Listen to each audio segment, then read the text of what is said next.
Okay, well, thanks, Steve, for the invitation to come and give this talk. So yeah, I'm Michael Mack. I'm a postdoc at the University of Texas, and I study how our brain decides. And actually, I focus a lot on knowledge and memory and the roles that those two components can play in decision making. Now, it's good to know that Russ Poldrack was already here, so I don't have to explain as much about fMRI. So I'll try to skip through that pretty quickly to get to the research that I've conducted. And today I'm going to talk about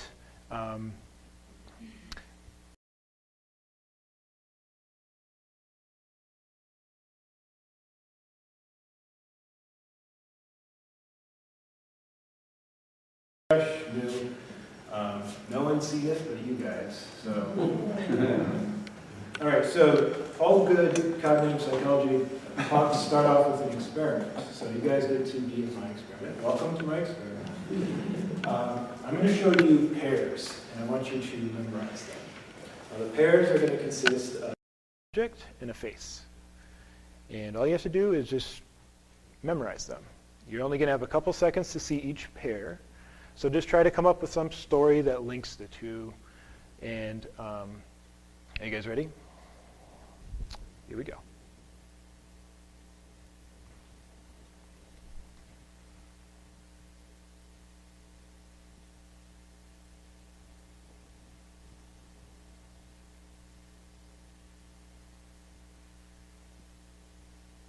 Okay, so it's a short experiment. Now, just remember them. Don't write them down. Just use your head. And we'll come back to that in a bit. All right, so I'm interested in how we make decisions. And sort of a trend in the popular media right now, the popular press, is looking at the biases that we have when we make decisions. So things like confirmation bias. We only look for evidence that confirms our preconceptions. The bandwagon effect. We act and decide just because a lot of other people do. There's even the bias blind spot, which is that we think we're not as biased as other people. Now, it's important to look at those things, but there's a huge component of decision making that's sort of left out in discussions just looking at biases. And that's when we make a decision, it depends, we make that in the context of basically everything that we've experienced up to now. So we've lived a full life of experiences, we've built memories, and we've formed these really complicated knowledge structures that all are brought to bear when we make a decision. Now, an important question is, how do these experiences, these memories, all of this knowledge that we have, how does this actually help us make decisions? Well, clearly they do. That's sort of the obvious point. Of course they do, but from a scientific point of view, we don't really understand everything there is to know about how knowledge impacts our decisions. And specifically, when we think about the brain, we don't really know what's going on in the brain. How do we form these knowledge structures and build memories in a way that help us decide in the future? And that's the focus of my research.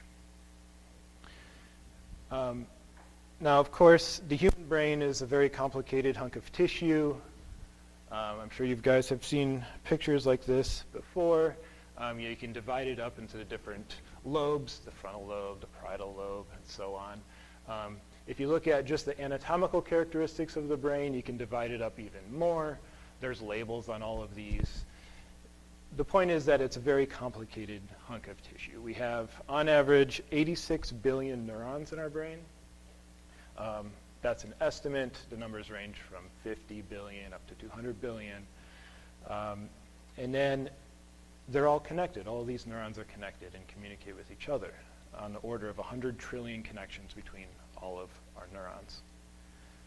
Now, in the ideal world, if we wanted to study any cognitive function, like memory or decision making, we'd be able to record the activity in every single one of these neurons and map out how they're all connected. Of course, we can't do that. We don't even have enough storage space on our computers to represent one brain, let alone all of the connections that's going on in that brain. So what do we use? We use functional magnetic resonance imaging. Now, we'll start with MRI. How many people have had a medical MRI? I just had one because I have migraines. So we're all pretty familiar with what an MRI looks like, right? You have this giant magnet, you lay on this bed, and you go inside of this magnet. Now this giant magnet, of course, creates a very strong magnetic field. And with MRI, we're just looking at trying to take a picture of some part of our body, be it your knee, your head, whatever it is. But what we end up with is a three-dimensional snapshot of whatever we're scanning. And here we're just panning through the brain from a sagittal view. So the camera is pointed at my ear, and we're going back and forth like this. And what this leverages is the fact that the different tissues that we're composed of, the different cells that we're made up of, have different magnetic characteristics. So they respond differently when they're put in a magnetic field. So we have this giant magnetic field that's created by the scanner, and then all of our cells disturb this magnetic field in different ways. And we can record those disturbances and create an image that we see here. Now this is just one three-dimensional static image of a brain. But what we're interested in is function, right? So we want to know how the brain works. How can we record this neural activity? Now, fMRI, where we just saw a static image, fMRI gives us a movie, right? And what we're actually measuring is an indirect measure of neural activity. It's called the BOLD signal, which stands for blood oxygen level dependent signal. And how this works is that our neurons fire and they use up energy. The same way that if I walk across the room, I'll expend energy. When your neuron fires, it uses energy. So neural activity uses energy, and we need to replace that energy. And the vasculature system replaces energy. So we have fresh oxygenated blood, pumps in, and replenishes the energy that was just used for that neuron to fire. And that's actually what we're measuring with fMRI. Now, oxygenated blood has a specific magnetic characteristic, and that's something that we can measure. So fMRI is actually measuring this change in blood flow. Our neurons fire, and blood pumps in to replenish the energy that's been used. Now, there's a couple things to note about the BOLD signal itself. Now, here I have a plot of what the BOLD signal looks like over time. So imagine I shine a bright light into your eyes. Now, neurons in your occipital cortex, which is in the back of your brain, are responsive to visual input. So if I shine that bright light in your eyes, those neurons are going to fire. So let's say I shine a bright light in your eyes at time 0. The energy is going to be used from the neural firing, and you're going to see a big spike in the blood that's rushing in to replace that energy that was just used. So we get this nice big signal. This is what we're measuring with fMRI, and then it, of course, tapers off because we get enough energy. And one thing to note about this is look at the time scale of this. So this is in seconds. So shine the bright light in your eye at time 0. It's not until around 6 or 8 seconds later that we're actually able to measure any activity that's due to this neural firing. So it's a very sluggish, slow signal. And also, not only is it slow, it's indirect, right? We're not actually looking at the neurons firing. We're just looking at sort of the aftermath of that firing. So there's some limitations here, but fMRI has still been a very valuable tool and continues to be. Now, sort of the typical fMRI experiment follows this kind of question, right? Where is blank, fill in, whatever cognitive process you care about, located in the brain? It's very much a location sort of question. And for example, where do we process faces in the brain? Now, faces, of course, are an important stimuli that we're confronted with every day. We're a social species. We interact with people all the time. We have to be able to recognize who we're talking to. And our faces all kind of look sort of alike. So it would make sense that we'd have sort of specialized machinery for looking and perceiving and recognizing different faces. Where does that happen in the brain? Well, we could sort of design a really simple experiment Imagine you bring people in, stick them in the scanner, and show them faces for 30 minutes. Now, it's a really boring task. Actually, all of our tasks are really boring. But this one is exceedingly boring. So you're just seeing faces, every 30 seconds. Now we can record the brain response to those faces and sort of summarize it all, and you get an activation map. And that's what this would look like. So here we have two views of the same brain. Sorry, it kind of looks creepy like a skull. But here's our brain. So we have another sagittal view. Imagine you slice the brain this way, and you're looking at it this way. And we have a coronal view, which is slice it this way, and the camera's pointing this way. So we're looking at the same brain, and the hotter it is, so the more yellow it is, the more that region is active when looking at faces. And you can see it's all over the brain, right? The face, and this is real data. So this is lucky number subject 1 from one of my studies. Now, the problem here is, like I said, this is a boring task. You're just laying in the scanner, you're looking at faces for 30 minutes, you're probably going to your mind's going to start to wander, right? You're going to thinking about your grocery list. You're going to think about how boring this is. There's other things going on, like your heart's beating, your breathing, all these things that your brain's helping control. So there's a lot of activation that's going on here that's not really related to faces. And so we want to get rid of that. And the way that we can do that is to add in a condition, another condition. So I have people not just look at faces, but also look at objects. So they spend 5 minutes looking at faces, and then 5 minutes looking at pictures of objects, alternate back and forth. You end up with an activation map for the objects, and you can see there's a lot of overlap in these activation maps, right? But there are some differences. So how do we find the areas of processing that are specific to faces? Well, it's kind of a little bit of a simplification to say this, but basically it comes down to the fact that we subtract these two. And what do we end up with? Those specific regions in the brain that are known for processing faces. Now, what you'll note is we have this one little region right down here. And that's the same region, right? We're just looking at two different views of it. This is called the fusiform face area. And this is in the temporal lobe, so that's on the bottom of the brain, and it's on the ventral surface, which means it's on the bottom of this. It's the bottom surface of the brain. So we have this.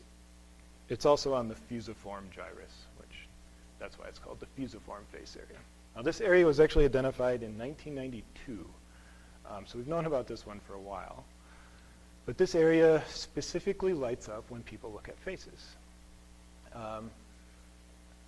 So that's good to know, right? But what have we learned here? Well, we learned where in the brain we do face processing, but we haven't learned a lot about how the brain actually does face perception. And that's one of the biggest limitations of these typical fMRI experiments. We can find out where it's happening in the brain, but we haven't really learned a lot about the function itself. The other problem here, of course, is that this is a relative measure. We can't just look at face processing. We can't just look at object processing. We have to subtract the two. So it depends heavily on this subtraction. Is this a good baseline? Have we ruled out all of the processing that we don't care about? Or is there some left over in there that's sort of confounding the signal? Now, that's not to say we haven't learned a lot using these sort of techniques. Over the past 30 years, there's been a lot of so-called brain mapping research. And when people have been able to map a lot of cognitive functions onto specific regions in the brain. And this is in accordance with research looking at brain damage. So people that have brain damage in, for example, the fusiform face area show problems with processing faces. You guys might be familiar with Oliver Sacks. He is a prosopagnostics. He has trouble recognizing faces. If I ran him in this task, he wouldn't actually show a fusiform face area. We'd have nothing here. So this has been a fruitful bit of research, but it's limited, right? We want to move beyond where is it questions. We want to know what's going on in the brain and how the brain is actually performing these different functions. Now, I should say, I'm going to try to demystify some of these more advanced techniques with fMRI. Maybe Russ Poldrack already has a bit. But I'm going to try to get down into some of the nitty-gritty details. Please feel free to ask any questions. I should have said this at the beginning. But if you're lost, let me know, and we'll back up and try it again. So one technique that has emerged recently, just in the past 10 years or so, is this idea of looking, not using the subtractive technique where you just compare two conditions, but actually looking at the information and patterns of brain activity. And this is a good example. This is actually one of the first examples of how this worked. So like the last study that I talked about, they showed people faces, but they also showed them houses and various objects, chairs, even shoes. And if you use that subtractive technique that I just talked about, so if you took shoes and subtracted that from chairs, or chairs and subtracted that from shoes, you don't really find anything. There's no region in the brain that's specific to processing shoes, which is probably a good thing, right? But what they did find is that if you look at the whole pattern of responses, you find that you have unique patterns that specifically code for the different stimulus content. So there's not a specific region that codes for shoes, but there is a pattern of responses across the whole brain. This is actually across this ventral temporal cortex that I was just talking about, this bottom surface of the bottom of your brain. These unique patterns actually code for these different stimulus content. Now, this is sort of a first step in research where we could go beyond looking at just where cognitive functions are in the brain, but actually how the brain implements those functions themselves. So, for example, in this study, evidence like this suggests that the brain might be able to code for a lot of different stimulus classes. And this suggests that maybe the way that we're able to so quickly recognize things in the world is that we have this very unique distributed pattern of activation that perhaps a region, maybe the frontal part of the brain that's associated with decision making, can actually, it receives input from these patterns and quickly allows us to make decisions about what we're looking at, what's in our visual field. Does that sort of make sense? Now these pattern information analyses is what they're called. This is the newest stuff that we're all working on. And I'm going to talk about two studies that I've done that use these sort of methods. And I'll walk through exactly what I've been doing. The first one is ask this question: how do we actually build and use knowledge when we make decisions? And as I noted at the beginning here, the popular press likes to focus on things that we're sort of bad at, like our biases, the fact that we can't multitask, so on. Things that we can't multitask, therefore we probably shouldn't ever be driving.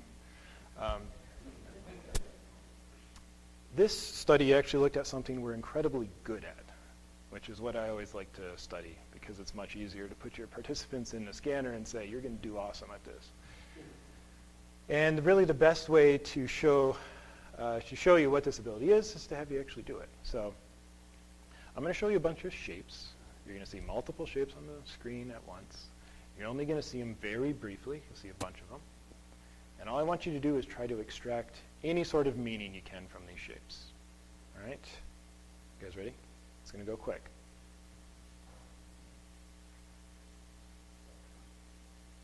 Okay, so what did you see?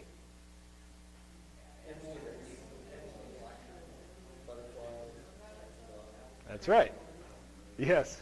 So you're able to do it, right? Now here's the stats. You saw about 116 objects in total. Each screen was only up for about 200 milliseconds, so 0.2 of a second. And each screen had 8 to 20 objects. And they were very degraded images. They were actually just black silhouettes of the shape, right? Yet you were still able to pull out some meaning from all of those displays, right? There were cats, there were dogs, there were animals, there were cars and trucks, and there was a bike and kitchen utensils and all of this stuff. Yet we're able to do this really quickly and quickly take this simple degraded visual input and categorize it into this really semantically rich conceptual category. That's pretty cool, right? So we can all be like, yeah, that's something I'm good at. Now, of course, this begs the question, what sort of system do we have in our brain that allows us to make this, to have this great ability? And, so it's just one of these things that it's probably one of the earliest things that we learn, how to categorize things. How many parents sit down with their kids and ask them, what color is this? What animal is this? I do this with my nieces all the time, right? Of course, I study this stuff, but so what knowledge structures do we have in our brain that actually help us make these very quick semantic categorizations? Do we have something like a phylogenetic tree in our brain? The answer is no, but so this is what we're interested in. What is the structure of category knowledge? And there are actually two theories in the literature that provide good possibilities for the structure of category knowledge. They've actually been around since the 50s, and there's been a lot of behavioral work. So not looking at the brain, just asking people to respond differently to different stimuli, and we've learned a lot about category knowledge just looking at people's behavior, but both of these theories actually predict behavior equally well. So we don't have any good evidence that says one's correct and one's not. So we wanted to look in the brain. Which one's better? Can the brain tell us? Well, here are the theories. The first one's called prototype theory. And these theories are based on the assumption that somewhere in our brain we have something called a psychological space. And this space is defined by different dimensions that relate to features that you could have for different objects. So imagine we're talking about chairs and lamps.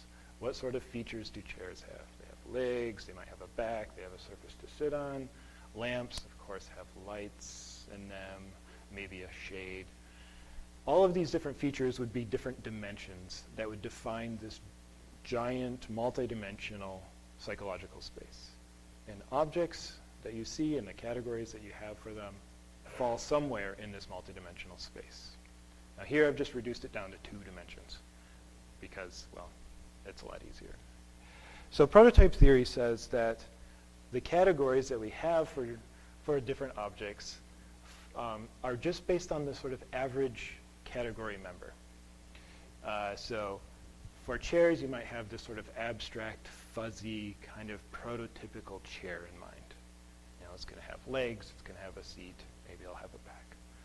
A lamp, of course, follows your sort of prototypical lamp. You can think of this as like a Platonic ideal. Now, when you see a new object, there's a new object, I'm trying to figure out what it is. I compare this object to these prototypical representations that I have. Is it more similar to the chair, or is it more similar to the lamp? This is more similar to the chair, so I'd say it was a chair. Now, the competing theory is called exemplar theory. And instead of having prototypes, it says that we store all of our experiences with category members as separate individual traces in this space. So every chair you've ever seen in your life is stored, tucked away somewhere in your brain, and that's what you use to decide that something is a chair. So when you walked in, you added about 30 new chairs to your space, right? Now, of course, when you make a decision here, you see a new object, you're trying to decide, you compare it to all of these chairs, all of the lamps you've ever seen, whatever is more similar, that's what you say this object is. Yeah? This exemplar theory of groups, you have groups that are chairs. Is there a word chair which some database looks up and pulls up that group? Right. Yeah, yeah. Visual word chair or word chair? Yeah, that's a good question. So what we like to do when we study this stuff is just limit it to, say, we're just looking at visual objects, which sort of just throws your question aside, which is not very fair. But the idea is that since we are dealing in the visual domain, you have something like this. On top of this would be a semantic layer that says chair, that gives you a cue into those categories, yeah. And usually what we do with these sort of experiments is we we'll have people, we'll prime them with a word, like chair. So we'll say, look for a chair, and then we show you an image, and if it's a chair, you're supposed to say yes or no. So yeah, that's a very important part. That helps structure the category knowledge. Yes. Steve? You have a category of furniture, both of those would be in the same category. That's, yeah, so it's a hierarchical system. And my dissertation was on categorization at different levels. And so you could have furniture, which would be a category that's sort of superordinate to chair, and it would also include lamps. And you can even go more specific. A recliner, I guess. Maybe a stool. Stool might be its own category. I'm not sure. But there's, yeah. You're using objects that can be seen. How would this testing apply to somebody who's blind and hasn't ever seen these things? Right. So, good question. We don't study blind people. No, but blind people have, and they of course have semantic categories. They still know what a chair is. It's just not going to depend on visual features. It's going to depend on the other senses. So, I'm not sure if there's been a lot of work looking at like touch. One issue with touch, the sense of touch, is you can't really do it very well in the scanner because it's this gigantic magnetic field.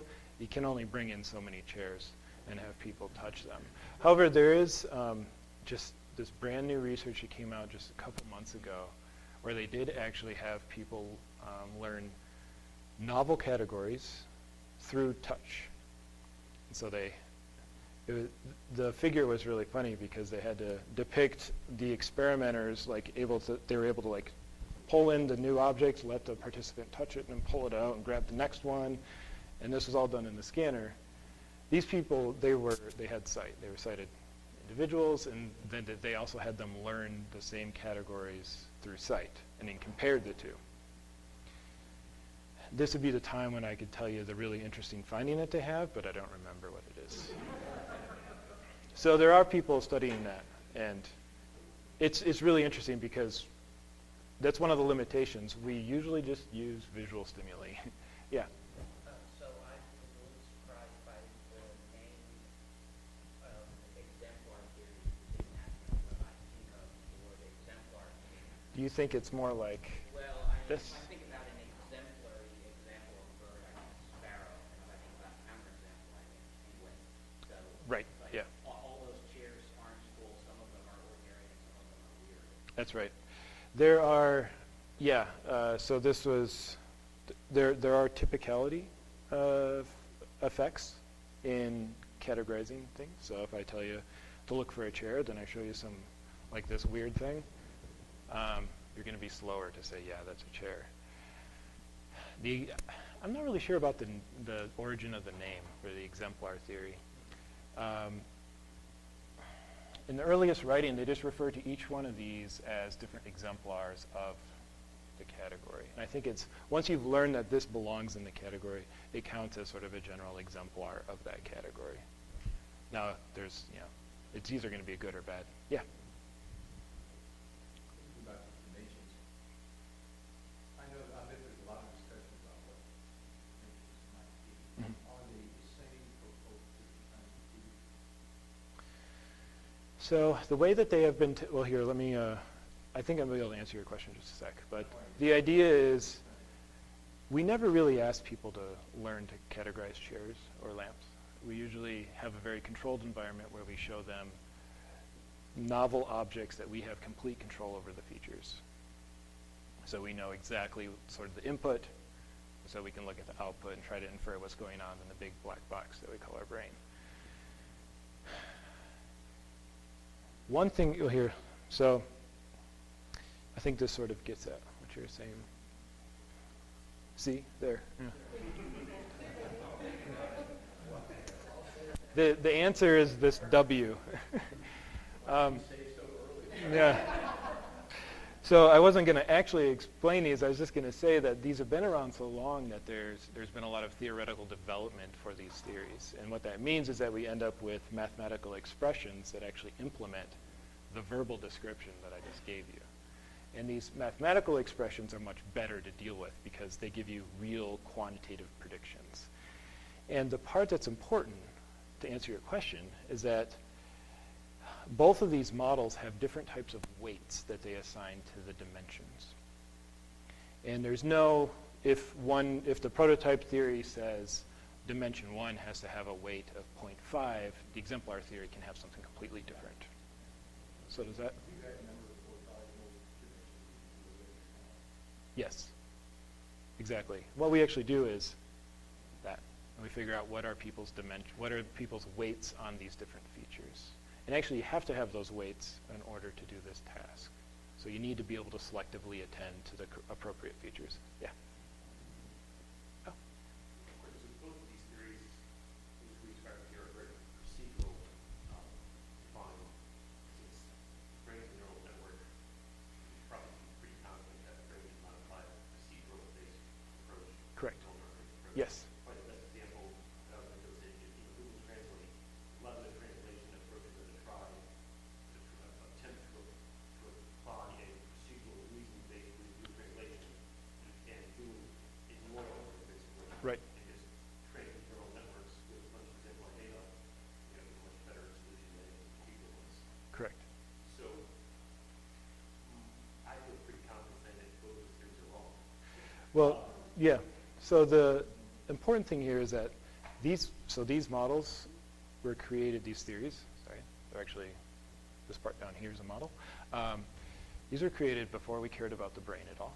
So they were made in about the 50s. But the more important thing is that these describe cognitive function at a different level than the brain. So this is at the algorithmic level.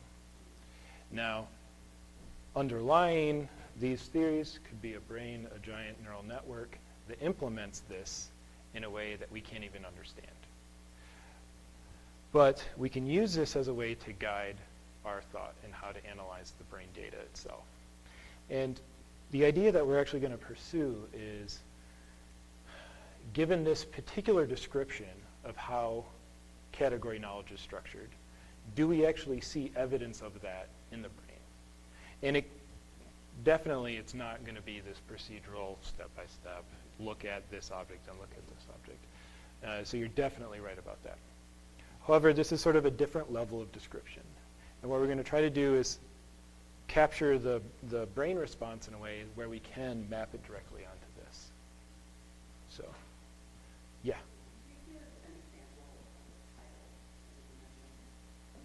Sure. Let's see. I mean, so the simple one would be like multiple legs. So a lamp usually doesn't. A chair usually does. It's usually, yeah, so it's usually like a zero. It's like it has it or it doesn't. That's one way to think about it. There could be continuous dimensions. Yeah, I mean, you can implement these in many different ways. And the type of features that you look at can influence the predictions that you have. So, yeah, go ahead. So with this space here, the multidimensional space, is that trying to capture a chair at this point? And so you would be implementing like a lamp there and you'd be getting like zeros and dimensions of a chair. And it doesn't fit in that space at all? Or is it supposed to encompass both things and give away zero?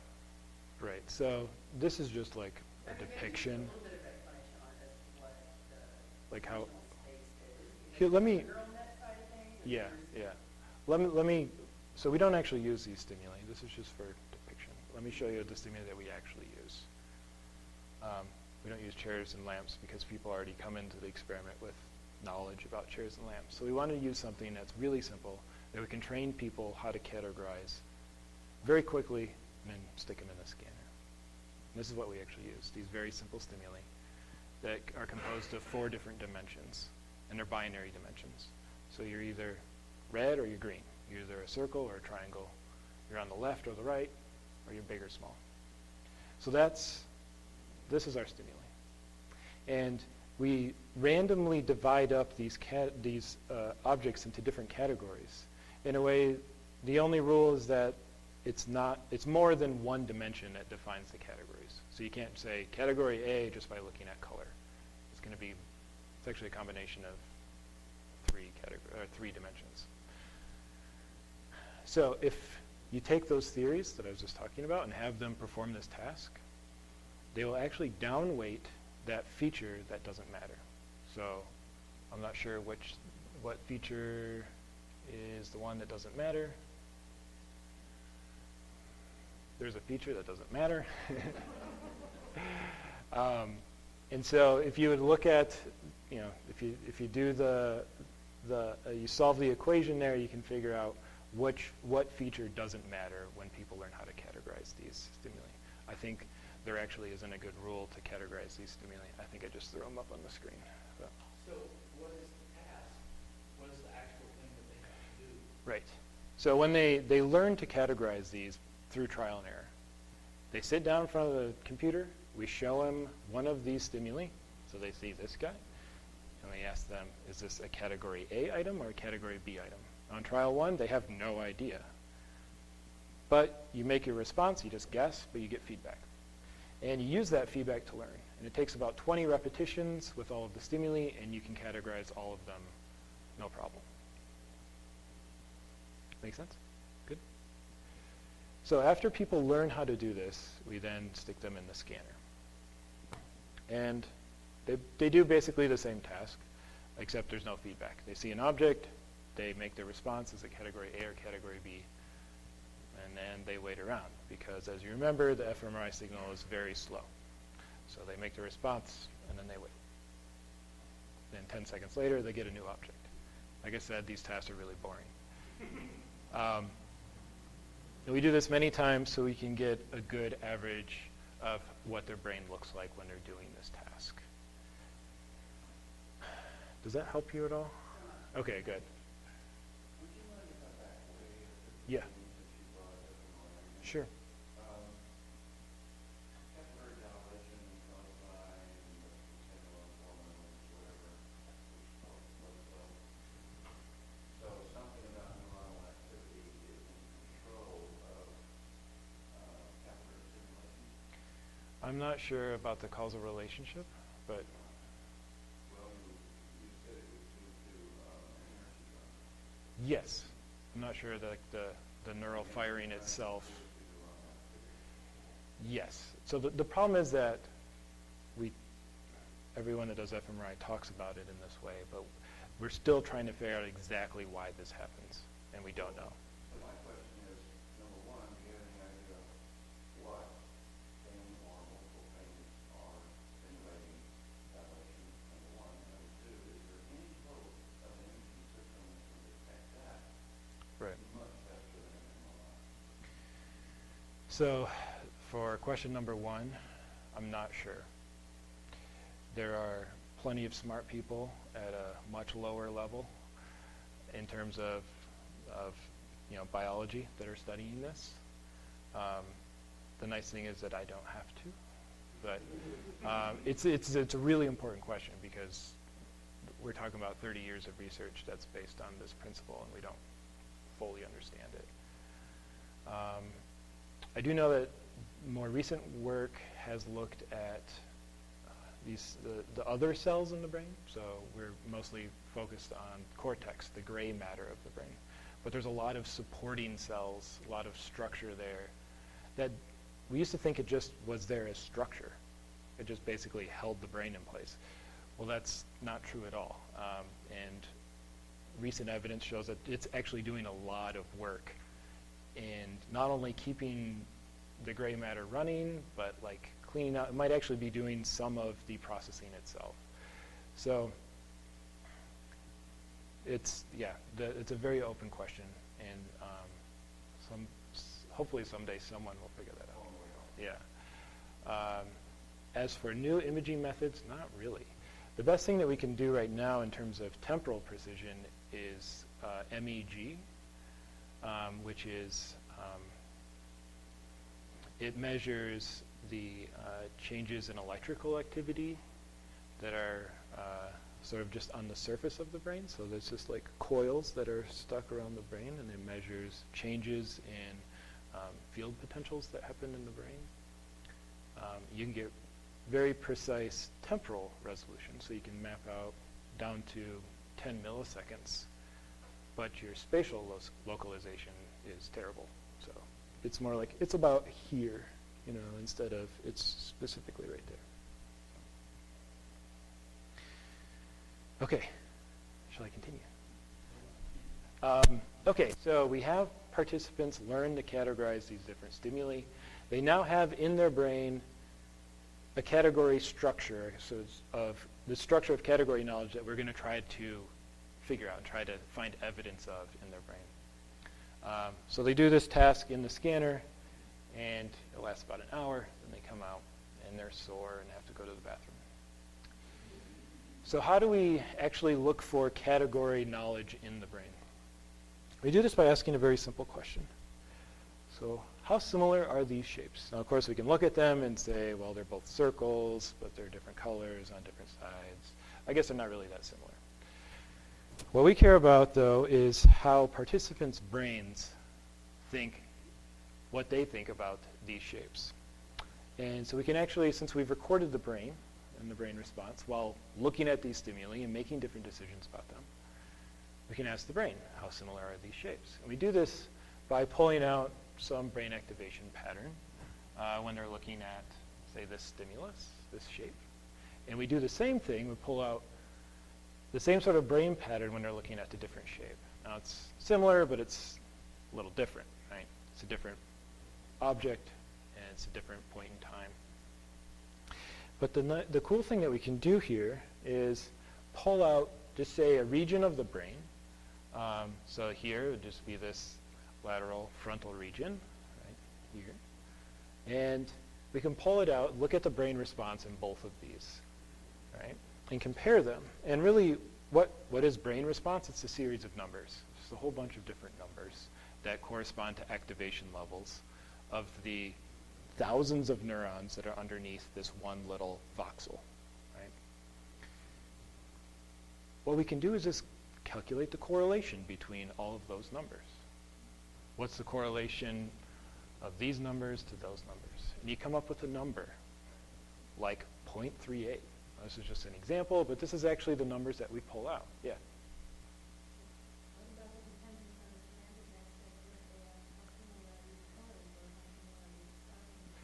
Yeah.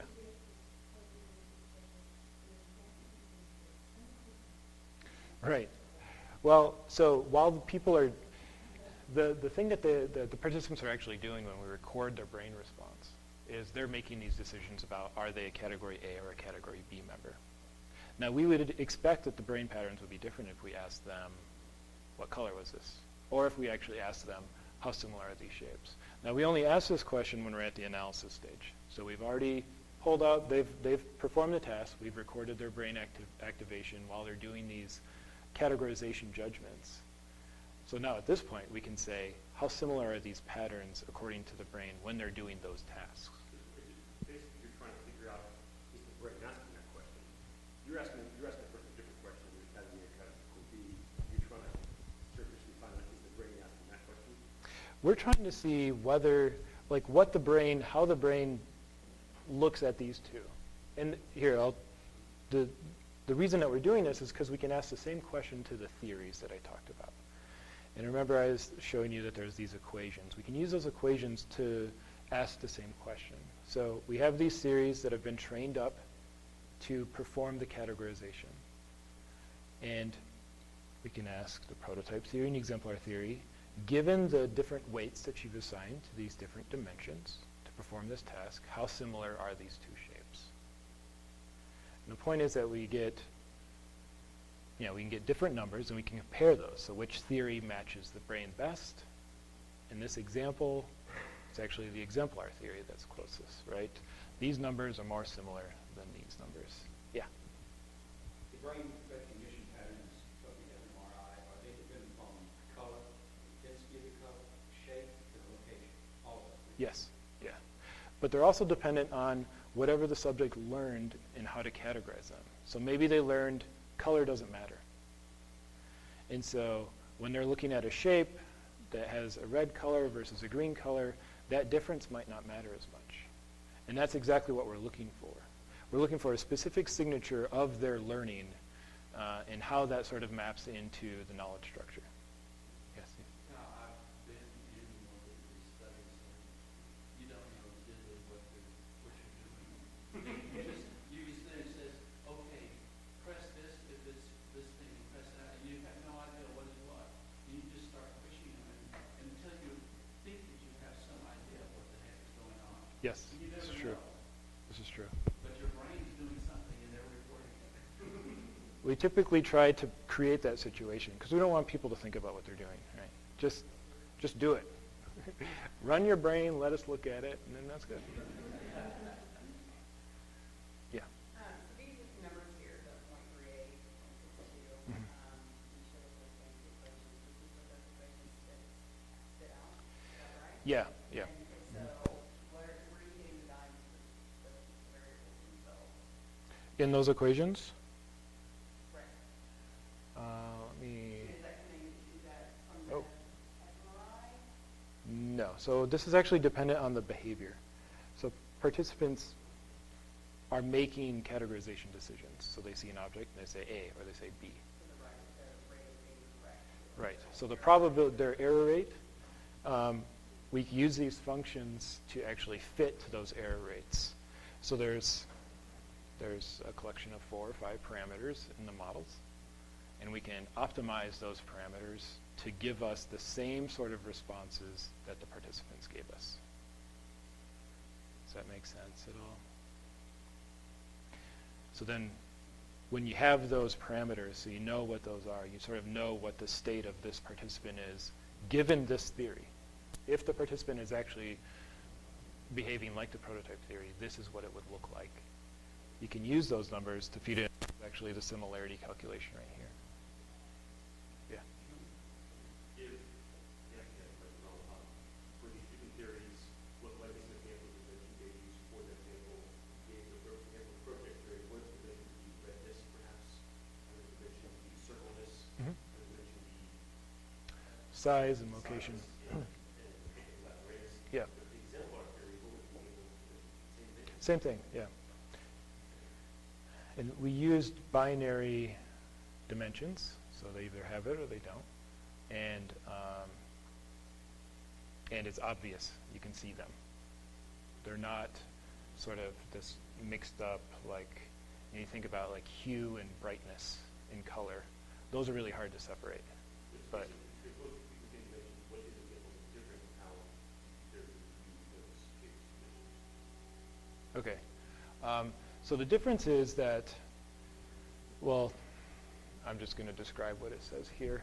I can't like walk through the mathematics of it in my head, but so first of all, the very first thing that we tested, we got a bunch of behavior from people, not going in the scanner, just in our lab, and made sure that these predictions for these two theories were different.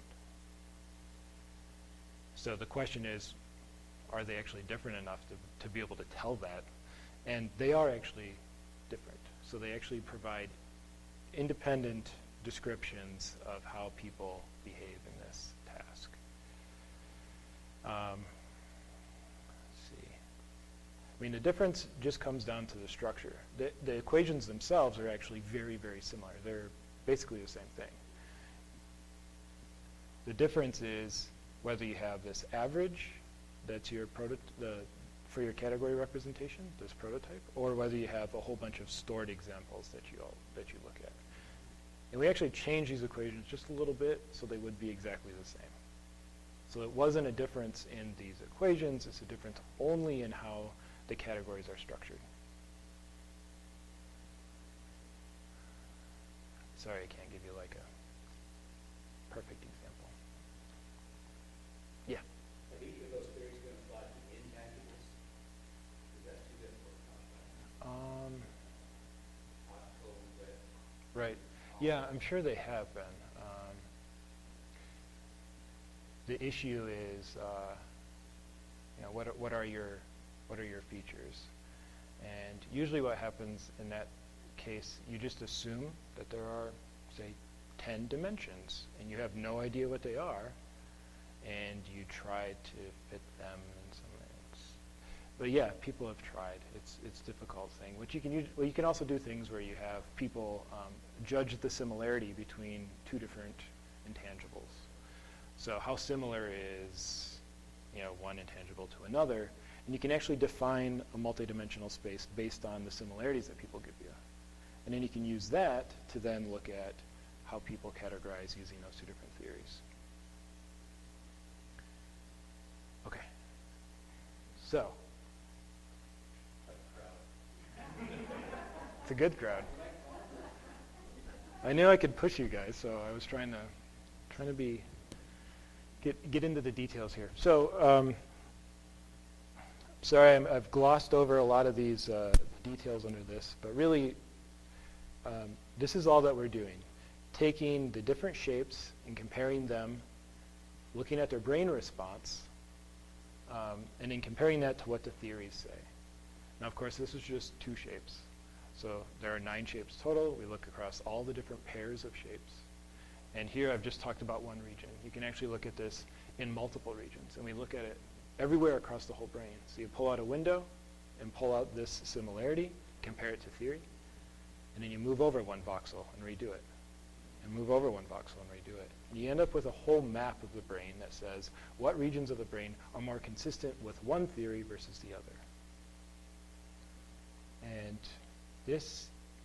these are our big results. So first of all, you'll note that the brain looks weird.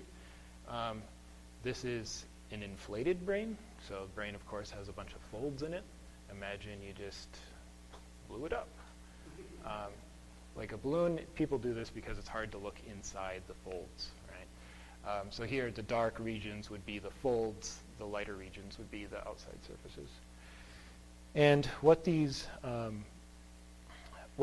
activation spots show you, here we're not looking at activity, we're looking at where in the brain is it more consistent with one theory. And so these regions right here in the back of the brain, occipital cortex, they are actually, the responses that we get there are similar to what the prototype model would come up with, the prototype theory. Now you'll note that we also see the exemplar theory shows up in that region as well. And really, the prototype theory is just sort of limited to these very back of the brain, early processing visual cortex areas. But the exemplar model itself is large swaths of the brain. So not only back in the visual cortex, but also brain response up in the parietal region, which is important for selective attention, and then also up in the frontal regions. These lateral frontal regions which have been associated with evaluating different types of evidence and making decisions. And so we take this as evidence, the fact that the exemplar theory is more consistent with the brain response across large portions of the brain compared to the prototype theory, as evidence that in this task, the exemplar theory is the more correct theory. And what sort of sets us apart from other types of studies is that we didn't ask where in the brain is this happening. We had these 2 theories, both of which provided reasonable, decent descriptions of how someone would perform this task. But we let the brain tell us which one was more correct. Since you had to criteria, you had to go over one grade together, wouldn't it be more correct to say that different parts of the brain, some part of the brain are using exemplar theory, some part of the brain are using prototype theory, and some part of the brain are both combined together? Yep. And I mean, the bigger reasons, apparently the brain does more stuff with exemplar theory and prototype theory, or is that using both? Yeah, that's probably the better way to talk about it. Now, in this study, we took so it was a methods development sort of experiment, and when people compare theories, they often want to come up with a conclusion that says, this one's right and that one's wrong, right? Like on CNN, what's good and what's bad? So we took that perspective in talking about this. Now, the most correct way would be to actually compare these two maps. Is the exemplar theory more consistent than the prototype theory in these regions where it overlaps? And actually the answer is yes. So if you compare those two, basically these maps, nothing shows up that's specific to the prototype theory. But it's limited to this task. Maybe you have another task where you're really emphasizing that people create prototypes. In that case, you might see the prototype theory win out. But you'd have to actually do that experiment and convince me otherwise. So. Maybe I missed something. I think I'm a little confused. We're talking about how the brain decides what category something is in by its attribution function. Yes. But an object shares attribution functions with thousands of objects in thousands of other categories. Yes. So how in the world 4 legs includes cat, but not ostrich, Right. and chair and turtle, and so how does the brain, I mean, is there a suggestion that it decides that this 4-legged object is in the category chair, or does it decide that it's in multiple categories, like things you sit on, and things that are furry, and things that are indoors, and, Right. on and on and on? So first of all, I'll say we set up our experiments so we're in a very controlled situation. So we kind of know exactly what's going in, and we can look at what's going out and understand what's going on in this case. Now, the inference is in the generalization. So we know it works in this case. Does it also work in the messier real world case that you're talking about? What we're trying to identify here are the mechanisms that we think are sort of the building blocks for the even the real world situation where people are trying to decide whether you're looking at an ostrich or a chair.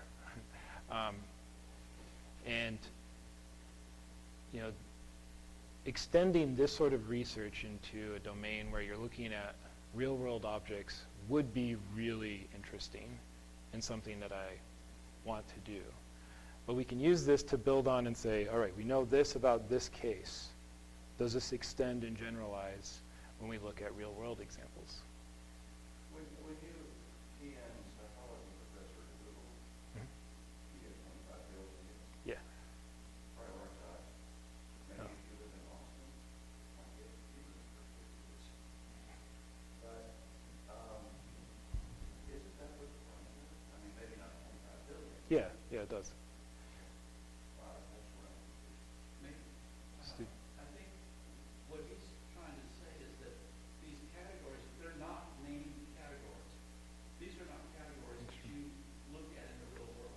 These are categories that your brain creates as you're going through this experiment. And depending on how they set up the experiment, you get different categories. But none of these have names like green or triangle or chair or anything.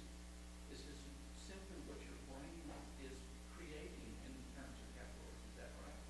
Yes, but we hope Yeah. that it also extends to the type of categories that he's talking Well, there's an about. assumption that it would extend to Yeah. that, but those things that you're doing do not have names. Those categories are Yeah. simply constructs of the brain. Yes, and you can imagine a different task where we ask people, is this red or green? And that would be a completely different way to think about these shapes.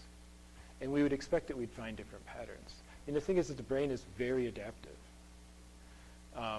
And given any sort of context, it's going to reduce this problem down to sort of the simplest way it can solve it. And so by telling people to just learn the categories, we're setting up a particular task context and then studying how that context affects the way the brain works and deals with these shapes. But if we change it and say, Now we're going to look at ostriches. That's a completely different task context. And there's probably going to be some parts of the brain that are stable. They're going to represent categories no matter what context you're talking. Whatever your question is, those are still going to respond in the same way. But there are also large parts of the brains that adapt and change depending on the question that you're being asked. How are we doing on time? Oh, wow. Okay. Yeah. Are you still presenting, or is this Q&A at this point? I'm just wondering, because I have more questions, and I also have... I didn't know there was a difference. Yeah. Keeping you from more slides. Well, there's a whole other study, but I don't have to go through it. I could give you the quick one. Yeah, please. The Yeah. rest for later. Because you've been using this word sequence now, and now Sure. I'm concerned. The knowledge of our experiences, what do you have in mind there with knowledge? Knowledge. So I see knowledge as structure. There's some sort of structure.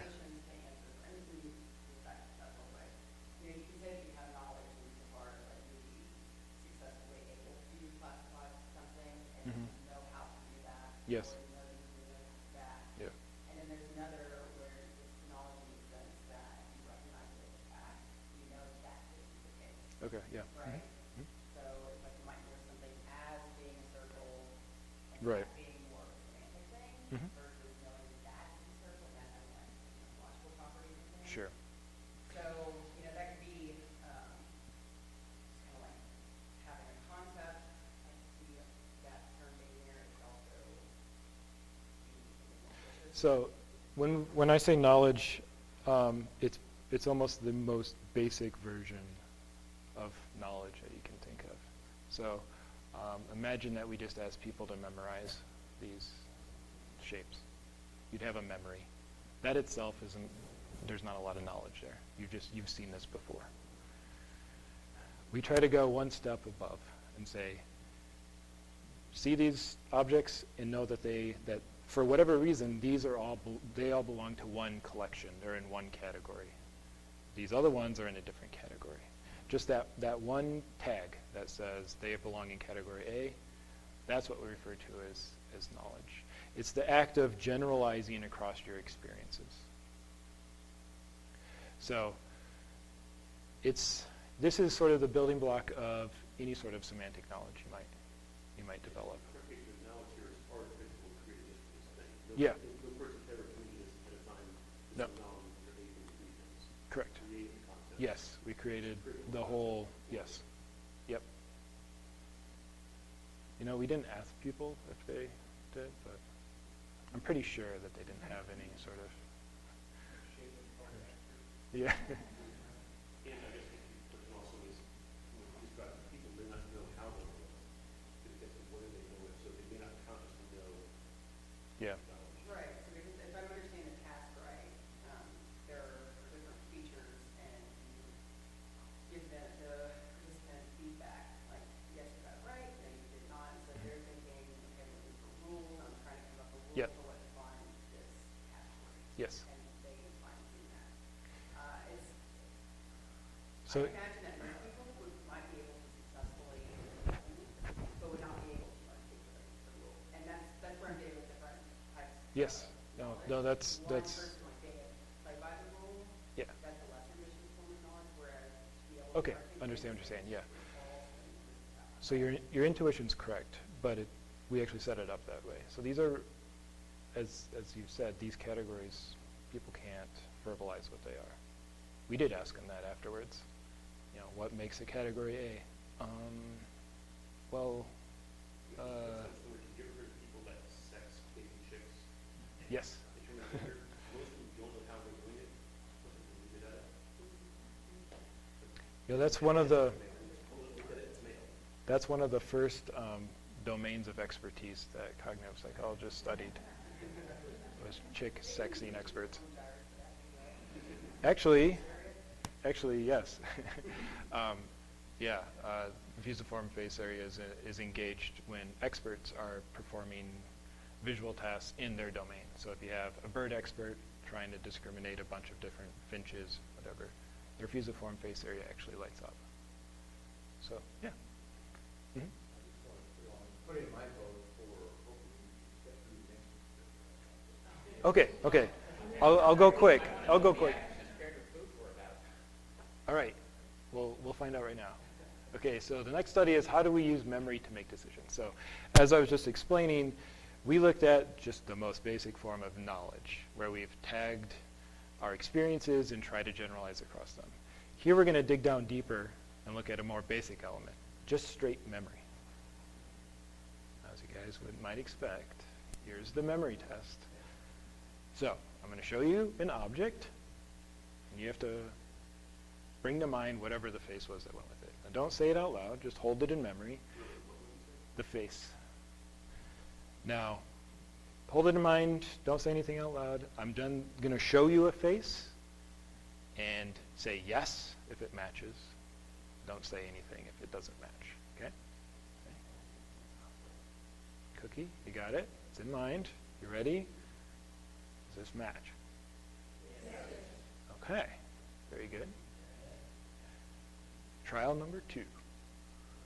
Here, you got it? You remember?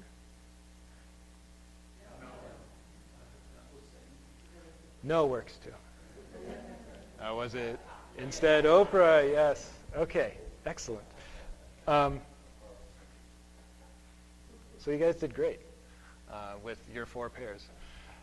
So what do we actually do when we perform a memory task like this? So right now I'm asking you what goes with a cookie. And so what you have to actually do is think back. Now, actually it wasn't 20 minutes ago, it was more like an hour ago when I showed you this, and you have to remember, yeah, okay, it was Sandra Bullock. Now, a really famous, at least for me, memory researcher named Endel Tolving called this process mental time travel, where you actually have to go back in time and think about your experiences that you had that led to this memory. Now, it's not as exciting as some sorts of time travel, but it is sort of exciting to think that every time you're calling on your memory, you're doing some sort of time travel. But this makes a very specific prediction about what happens when we actually perform a memory task. So when you initially encoded Sandra Bullock going with the cookie, your brain activation patterns had a very unique pattern, right? It included information about Sandra Bullock, about the cookie, about the time, everything, you know, the whole context that was going on at that point is encapsulated in this brain pattern. Now, the concept of mental time travel suggests that when we're trying to remember what happened at this earlier time point, we're actually reinstating what happened at that point. And not only are we trying to remember the contents of our memory, but actually one way to do that would be to sort of reinstate that same brain activation pattern. And that's going to help you recall, yeah, that's right, Sandra Bullock. Now, this study actually looks at this process of mental time travel and this prediction. Can we see evidence of mental time travel in brain response? And how does that help us make decisions, decisions like what goes with the cookie? Now, the task that we had people do is associative memory task. You guys have already done it. So people learned pairs. It was objects and faces, and then objects and famous landmarks. They had 80 pairs to learn, not just 4. After they learned them, tested their memory in the same way that we tested your memory. So they saw an object that cued their memory. They had to bring whatever it was that went with that object to mind, and then they were shown either a face or a scene, and they said, yes, it matched, or no, it doesn't match. So that's it. That's the task. It's very simple, and of course, it's very boring. Now, what we care about is looking for evidence of this mental time travel. And the way that we do this is we delay the decision. So much the same way that I delayed the decision for you. You saw the cookie, you had to wait. I'll let you bring that to mind, let your bold signals kick in. It takes about 8 seconds. Here we delayed it for 9 seconds, and then we showed the face or the scene, and they made their response. And we did this so that while they're trying to retrieve from memory whatever goes with the boot, we're going to look for evidence of this retrieval. Look for evidence of that memory. Now, of course, how do we actually look for evidence of memory? Well, we can rely on patterns of brain response. And what we're going to do is actually look at decoding brain patterns. Now, this is a term you might have seen a lot of in articles about different research. What we're leveraging here is the idea that, if you remember, that I showed you that study that looked at patterns of brain activation in the ventral temporal cortex, so this bottom part of the brain. It codes for a lot of different stimulus classes. One of them was faces, one of them was scenes. And so what this means is that when people are actually looking at a face, there's a particular pattern of brain response along the ventral temporal cortex that we can feed. So we just pull out all these numbers and we feed it into a pattern classifier. Now, a pattern classifier is just a learning algorithm. And a good example is your spam filter, right? So that's just a pattern classifier. It looks at the contents of your email and says, is this spam or is this a good email? And it just learns through the different patterns that are in the data. And that's what this is. We're doing basically the exact same thing, except we're looking for patterns that say, are we looking at a face or are we looking at a scene? And this is something that's easily decoded in our brain. So in this case, yes, we're looking at a face. We do the exact same thing with scenes, and this pattern classifier is going to say, yes, we're looking at a scene now, because we have a different pattern of response along the ventral temporal cortex. So does this kind of make sense? I'm glossing over the pattern classifier thing, but that's because it's actually really boring. So we have this nice magic box that says, yes, this is a face pattern or this is a scene pattern. Now, how do we actually use this to decode memories? Well, what we do is just use the same pattern classifier. So we have all of our participants view faces and scenes independent of this memory task. And we can train the pattern classifier here to decode patterns in ventral temporal cortex. Now, when they're in that memory task and they're trying to retrieve what goes with the boot, we can pull out these patterns of response, feed it through the classifier, and the classifier is going to tell us if they're remembering a face or if they're remembering a scene. Now, the cool thing here is that we can actually look inside the pattern classifier and pull out the evidence that it's using. So we don't really want a binary decision. We don't want it to say face or scene. We want to look at the actual evidence that it's using. And we can get a score of how facey is the memory or how sceney is the memory. So this is what we're actually going to do to try to track mental time travel when people are doing memory tasks. So here's the experiment again, the trial, right? You're cued with the object, you have this long delay, and then you see the probe item that is probing your memory. And we can look at the amount of evidence that we get for the related category. So in this example, it would be faces, not scenes. And here are the results. So across all of our participants, here's an average. The average, the darker lines, the sort of representation of the deviation in that is represented in the lighter lines there. But what you can see is that we have this nice window during the delay period where we get evidence from our pattern classifier that people are actually remembering the correct category. When they're supposed to be remembering a face, they're remembering a face. When they're supposed to be remembering a scene, they're remembering a scene. And so here we have direct evidence from the brain that tells us what people are remembering. That's pretty cool. Right?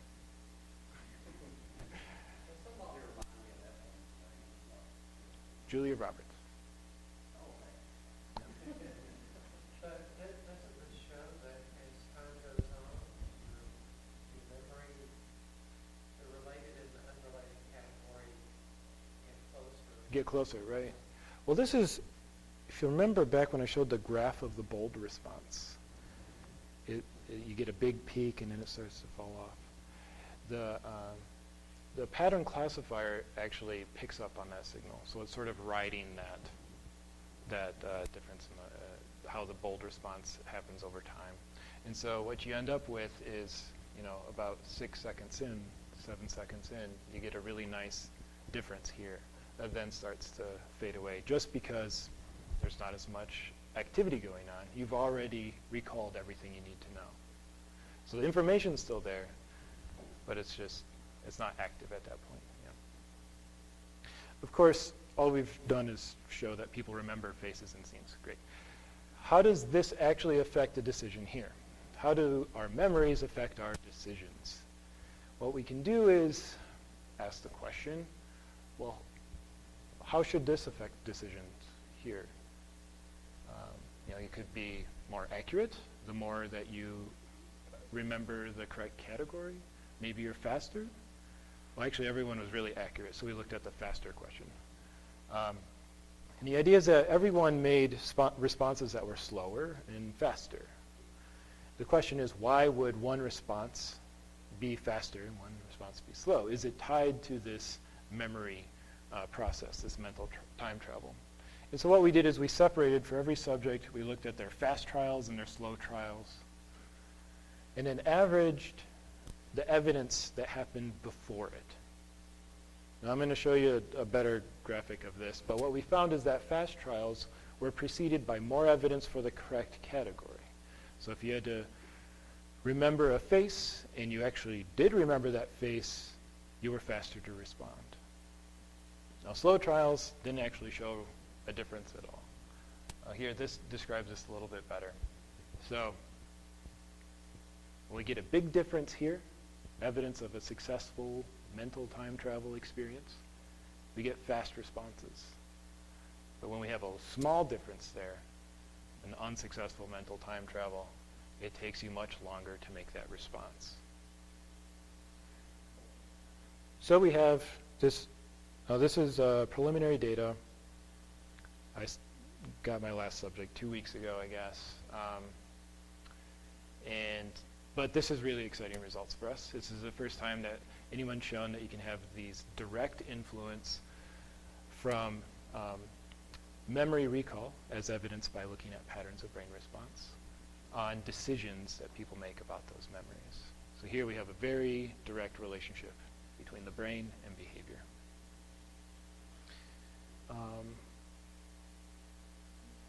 Yeah. Yeah, they were. Yes. Now is to make it easier for people to remember them.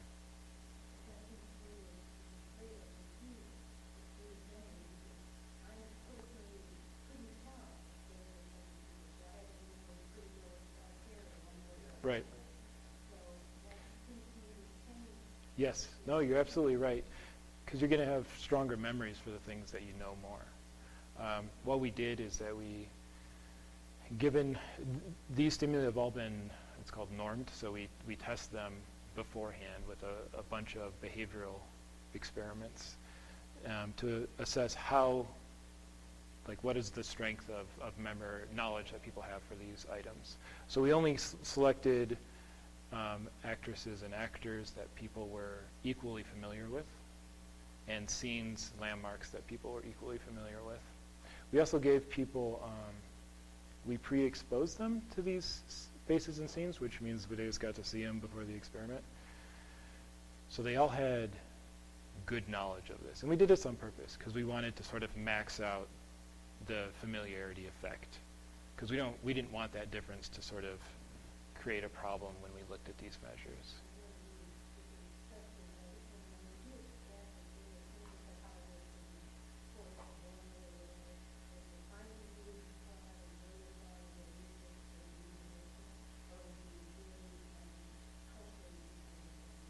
Oh, well, as long as they pick the right stimuli that everyone was familiar with, they should be universal, yes. Yeah. Sure. That's fine. Sorry. Yes. Yes. Are you saying that the time that I saw that picture is That would be, it could be. Well, if that's not it, then what does time travel mean? Time travel means that you're just going back to your experience when you first saw them, when you first saw the boot paired with Julia Roberts. So, because you see, when you have the test, you're shown the boot. And that itself serves as a cue to your memory. Right? Like, okay, the boot. I remember seeing the boot. You go back to the experience where you saw the boot, and it also included Julia Roberts. Yes. Exactly. And an interesting finding is that if you have people do this and make them recall something, their memory strength actually improves. So the more times that you recall something, the better you are at remembering it. And so not only do you re-experience it, that re-experience itself counts as a new experience. So when you go to remember it again, you now have two traces to fall back on. So with the time travel business, you have described it now as like you or I or whatever, subject, saying, goes back in time, and it's feeling very, I don't know if I'm using the right word, but representational experience. Yeah. It's like I'm there. Yeah. I'm going back. And so now I'm kind of wondering about like what kind of time span are you talking here? Because can some of it be explained by just neural priming and associations there, where you might be able to explain some of these effects on a much more biological level and not Yes. so much of a I'm going back, but Yes. my brain is hot right now. Okay, yeah. So the mental time travel itself is just an analogy, right? And it's a great way to, it serves as a good kind of theory. Here we're actually looking for real evidence of that happening. And the idea is that, like, if you discard, throw away the mental time travel phrase, what we really think is happening is, as I was walking through before, this serves as a cue. Right? So you've seen this stimulus before. It's going to activate stored representations you have in your memory systems. And it's going to cause the biological process that's going on here is that you get what's called pattern completion. So you have an experience with the boot that also included Julia Roberts. You get an incomplete pattern. You just get the boot. So when you try to remember this, this boot serves as a cue that goes into your memory, and it activates the pair experience, right? But the boot itself is active. You activate that experience, and then through sort of what is it called? Go back. Right. Yeah, I'm trying. Mental time travel back to like neural networks 102. Anyways, you get a pattern completion process where the neurons that code Julia Roberts become active because the neurons that code the boot are active themselves. So I guess just what gets tricky there is, and it's like you're feeling so cool and why your job is so hard. Because on one level you can start talking about representations and concepts, and these are abstract things, right? Yeah. And then on the flip side, you talk about the vehicle, which are neurons, Yeah. physical. And so it's not always. And we can clear measure to it start somewhere in the going middle. one way Yeah. and, flipping around that Yeah. line. Well, what we're actually trying, so, when we look at these patterns of response here in ventral temporal cortex, that's that's the brain's representations. Those are neural representations of these different stimulus classes, these different categories. So that's about the best that we can get in terms of going, at a lower level. And so that's where we're working at, these patterns of representation across the cortex. But I get the impression that you're not concerned at the neuron level, you're concerned at the phenomenon level. Yeah, because we can't look at the neural level. We work with what we have, I guess. The interesting thing is a lot of these, so not this stuff because this is brand new, but other stuff that I've been talking about, like the patterns of different stimulus class, that there's converging results for that when you look at neural firing rates in populations of neurons. So when people have seizures, they'll have a procedure to get part of their brain separated, and when they're in the hospital for that, you can actually do experiments on them if they sign many forms. And so their brain's exposed, and you can stick electrodes in there, and you get the same sort of results that you find from doing fMRI research. So there's links between lower level, more biological sort of mechanisms and the response that we get from fMRI.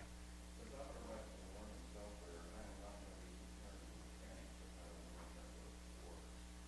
I'm going to be concerned with the results that the consolidated experience of the software, not mechanics. And you don't need to. Right, right. And this gets back to the question of what level are we talking at. And any level you can fully describe a working system, because they all build on top of each other, and we can exist at the non-neuron level and still describe the input and the output, no problem. So, I'm going to go to this side of the room. Yeah. A quick comment. Yeah. Problem categorization, definition. Back in the 18th, you mentioned platonic ideals. Supposedly, Plato wants to define human anthropos as featherless biped, where upon some mischievous skeptic ran it out in the marketplace, bought a chicken and plucked all feathers off and came back and said, human beings according to Plato. Right. My question, though, is when you're looking at time scales there, did you run into or give any consideration to the problem of conscious awareness of these decisions as opposed to the pre-conscious making of the decision, as was described, say, in the experiment of Benjamin Libet years ago on volition and the time lapse that occurs when action is pre-programmed and occurs before you make the decision. Right. You're looking at the surface of the decision, not concerned about the timing of it, the actual Yeah. pre-conscious processing. Is there any way we elicit evidence for that? Not with fMRI research, just because the timing's so poor on the signal. I'm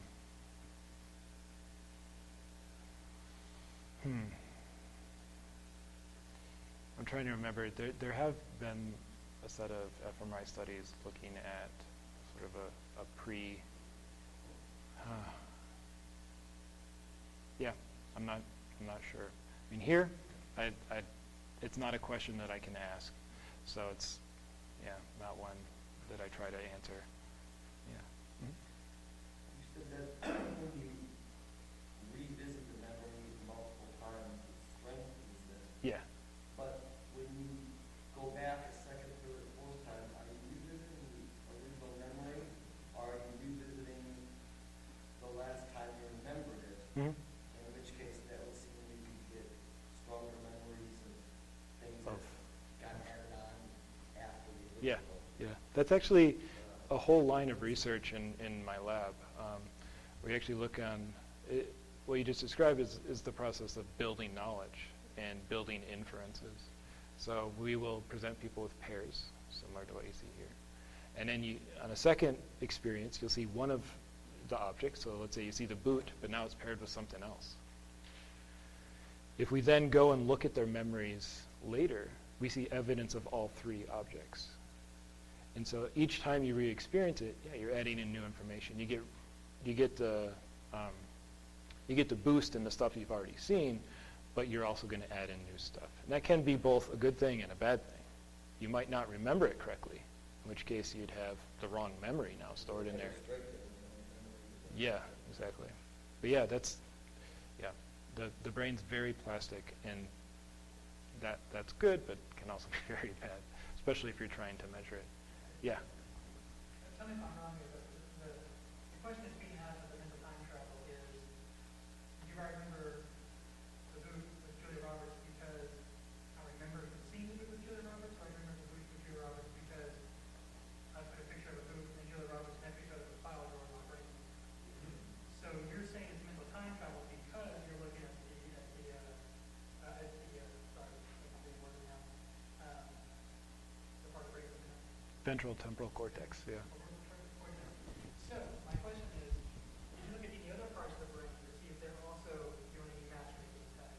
Right. So because of that paper I showed at the very beginning that shows that there are these patterns of responses that predict different stimulus categories in ventral temporal cortex, that is what everyone has studied for the past 10 years. I have started to look in the rest of the brain to look for this exact kind of signal. Scary thing is we're seeing it all over the place.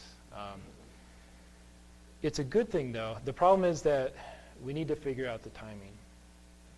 So the file drawer example that you gave, that's also a handy analogy. And really, we're not exactly sure what's going on here in terms of timing. Is this actually the memory that we're pulling up, or does this happen because we pulled that memory up? Is this the fact that this actually is linked to behavior here, that helps us say, okay, this signal is driving our behavior. It's something that matters later on. But it's, making that causal link is always really difficult. So that's actually what I'm working on right now. It's what I'm going to work on tomorrow at 8 a.m. Looking in the rest of the brain where we find these kind of signals and understanding how they affect performance for this subsequent decision for the probe. Yeah, good question. These Yeah. are questions that people have had for a long time. Yeah. And we would like to be able to say, oh, well, definitely this is happening, but all we can do is look at this indirect thing where we create a very simplified system and then try to extrapolate from that simplified system to what we really do in the real world. Yeah. That's a good point.